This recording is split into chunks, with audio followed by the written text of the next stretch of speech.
আসসালামু আলাইকুম ভিউয়ার্স।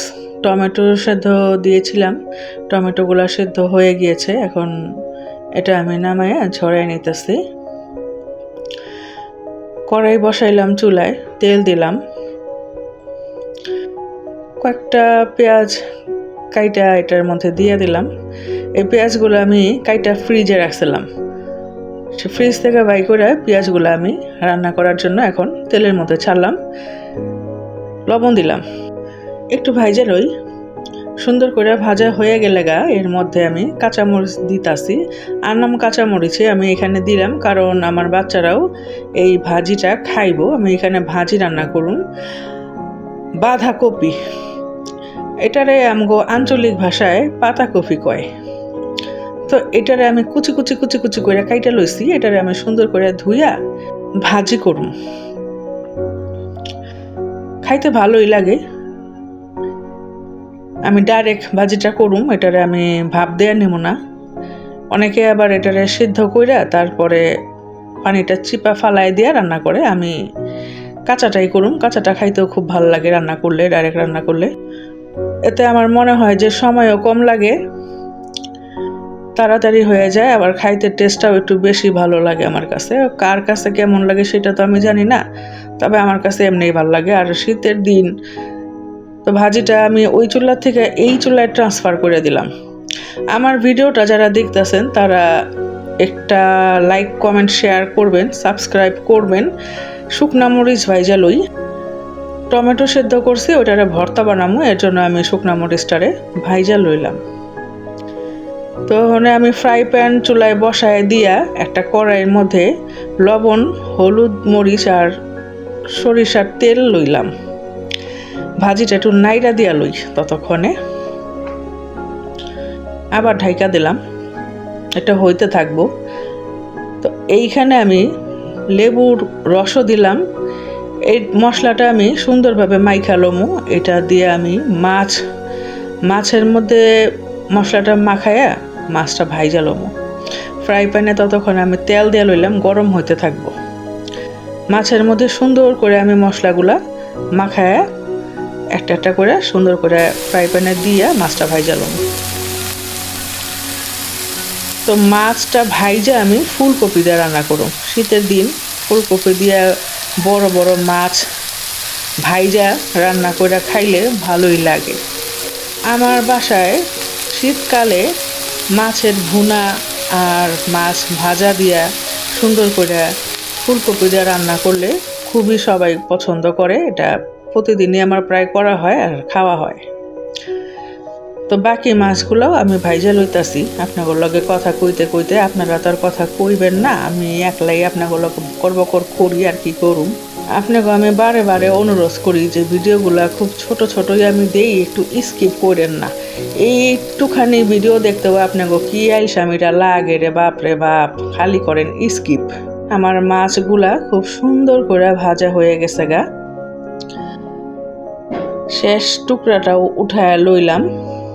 এইভাবেও কিন্তু খাইতে পারবেন, এমন করে আমি ভাইজা লইছি। অনেকগুলা মাছই এখানে আছে। ওখানে আমি ওই ফ্রাই প্যানটার মধ্যে বাকি তেলের মধ্যে ফুলকপিগুলো একটু ভাইজা লম। আপনারা ইচ্ছা করলে ভাইজা লইতেও পারেন, নাও লইতে পারেন, এটা যার যার মনের ইচ্ছা। তা আমি একটু ভাইজাই লই, আমার কাছে একটু ভাইজা লইলে ভালো লাগে।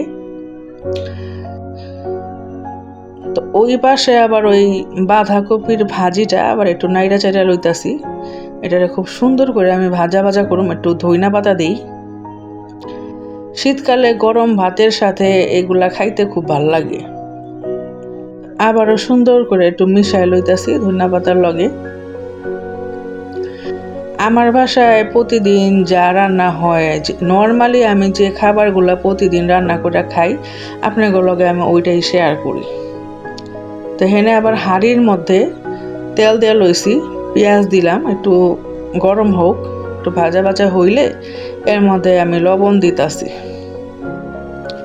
তো যেটা কইতাছিলাম যে একটু ভাজা ভাজা হইলে এখানে আমি মশলা কষামু, এনে দিয়ে দিলাম একটু গরম পানি, খুব অল্প পরিমাণে দিছি, আর একটু জিরা বাটা। তো জিরাটা আমি বাইটা দিলাম এই কারণে, তাহলে তরকারিটা খাইতে একটু বেশি ভালো লাগে।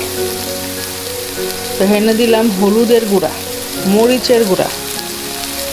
বাস আমার মশলা দেওয়া শেষ, অন্য কোনো মশলা আমি হেনে দিলাম না। আদা রসুন বাটা কিন্তু আমি দেই নাই, খেয়াল করছেন কিনা জানি না। আমি জাস্ট জিরা বাটা আর হলুদ মরিচের গুঁড়া দিয়ে মশলাটা খুব সুন্দর করে কষায় লইতাছি। তেল তো ছাইরা দিছে, ওখানে আমি এর মধ্যে নতুন আলু কাইটা রাখছি ওইটা দিব। তো নতুন আলুর তরকারি কিন্তু খাইতে আমার খুব ভালো লাগে, আর এইটা মাংস দিয়ে রান্না করলেও অনেক মজা লাগে। আমি যে প্রতিদিন রান্নাগুলা করি, স্বাভাবিকভাবে আমি যে খাবারগুলা খাই আপনাকেও কিন্তু আমি ওইটাই দেখানোর চেষ্টা করি। আপনারা একটু কইেন তো কে কে আমার মতো রান্না করে খান, মানে আমার রান্নার সাথে কার কার রান্নাটা মিলে। যারা আমার ভিডিও দেখেন তারা আমার একটু জানাইবেন। তো ওইখানে আবার বাঁধাকপির ভাজিটাও হয়ে গেছে গা। এইটারে আরেকটু পরেই আমি একটা বাটিতে বাইরা দেবো, আরেকটু হোক। খাইতে কিন্তু খুবই মজা লাগে আমার কাছে এই ভাজিটা। তো দিন তো খুব ছোট হয়ে গেছে গা, কাজ করতে করতে দেখা যায় কোন খান দিয়া আসরের আজান দিয়া দেয় এইটাই কোন যায় না। ভাত খায়া উঠতে উঠতে আসরের আজান দিয়া দেয়। তো হেনে আমি ভাজিটা বাইরা লইলাম একটা বাটির মধ্যে। ওই কড়াইটার মধ্যেই আমি, কড়াইটা ধুই নাই, ওই কড়াইটার মধ্যেই আমি আবার তেল গরম করতেছি। আর এই জায়গায় মশলা কষাইলাম না, আলুও সিদ্ধ হয়ে গেছে। ওইটার মধ্যে আমি ফুলকপিগুলো দিয়েও ভালো করে মশলার সাথে নাইড়া চেড়ে মাইখা লইতাছি, এটা একটু হোক। আর এই চুলার মধ্যে ওই যে তেল আবার গরম করতেছি ওই কড়াইয়ে, ওইটার মধ্যে পেঁয়াজ দিলাম আর লবণ দিলাম। এই জায়গায় আমি করম কি, মুরগির যে লটপটি আছে না, মুরগির লটপটি রান্ধব। লটপটি মানে বুঝছেন, এটা হলো মুরগির ওই যে গলা গিলা কলিজা মাইটা থাকে না, ওইটারে মুরগির লটপটিও কয়। এই যে মাছ, এই মাছগুলো এখন আমি এটার মধ্যে দিয়া দিব। আপনাকে শেষবারের মতন একটু দেখায় লইলাম যে কেমনে কেমনে আমি এই সুস্বাদু তরকারিটা রান্না করতেছি। হেনে আবার পেঁয়াজ ভাজা হইতাছে, মানে দুই জায়গায় দুটা রান্না হইতাছে আর কি। তো হেনে আমি ওখানে একটু গরম পানি দেবো। আমি সবসময় তরকারির মধ্যে গরম পানি দিই, আপনারা খেয়াল করছেন যারা আমার ভিডিও টুকটাক প্রায় প্রতিটাই দেখেন তারা জানেন। পরিমাণ মতো গরম পানি দিলাম, ওখানে এটারে ঠাইসা ঠুইসা 2-3টা বলক দিলেই আমার তরকারিটা রেডি হয়ে যাবো গা। আর হনে পেঁয়াজ তো ভাজা হয়েছে, ওইটার মধ্যে আদা রসুন বাটা দিলাম, জিরা বাটা দিলাম, একটু কষায় লই। খুব সিম্পল রান্না, তো তেমন জটিল কোনো কিছু না। আপনাকে মায়েরা চাচিরা যেমনি রাঁধতো আমি অমনি রাঁধি। তো হেনে একটু গরম পানি দিছিলাম, হেনে মানে কিন্তু এইখানে। তো এর মধ্যে আবার আমি দিলাম হলুদ মরিচের গুঁড়া, ভালো করে কষানো হোক। আর একটু গরম পানি দিলাম খুব সুন্দর করে এটা কষানোর লেগে। আর এই যে আমি মুরগির লটপটিগুলো লইছি সুন্দর করে ধুইয়া পরিষ্কার করে, এটার আমি এইটার মধ্যে কষামো। এইটা কিন্তু খাইতে খুব ভালো লাগে, ভালো করে রান্না জানলে। ওই জায়গায় দেখেন আমার তরকারিটা বলক উঠে গেছে গা। এর মধ্যে দিলাম আবার কাইটা ধুইয়া রাখা ধইনা পাতা, আবার একটু ঢাইকা দিলাম। আর এখানে এটা কষানো হোক।